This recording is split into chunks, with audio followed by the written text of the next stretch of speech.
L'objectif de la mission est de rallier le point B en partant du point A. La ligne droite est une option, mais il va falloir vérifier avant de décoller. Déjà, la carte aéronautique montre une zone interdite, il faut contourner par le sud. Ce week-end, c'est 24 heures du Mans et toute la zone survolée par les hélicoptères est fermée temporairement. On va passer donc par le nord. Prenons la météo, pas de chance, on risque des orages au nord, c'est un risque trop élevé. On décide une route beaucoup plus sûre au sud. La route la plus courte n'est donc finalement pas la ligne droite si on tient compte des restrictions permanentes, temporaires, des prévisions qu'il nous appartient de gérer et de surveiller. En tout état de cause, on ne part pas sans avoir fait le plan de vol.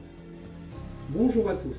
Cadrer un projet, c'est comme préparer un plan de vol. On vérifie un certain nombre d'informations disponibles avant de partir en projet.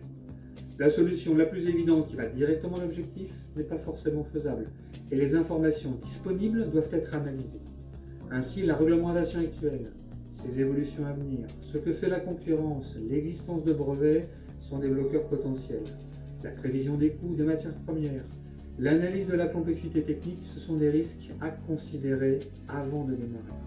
Le plan initial peut être revu légèrement ou drastiquement, ça ne porte pas conséquence pendant le cadrage. Diagonal Engineering est spécialisé dans le cadrage de projets, donc dans la préparation méthodique des plans de vol pour maîtriser les informations disponibles et permettre d'atteindre l'objectif. À très bientôt!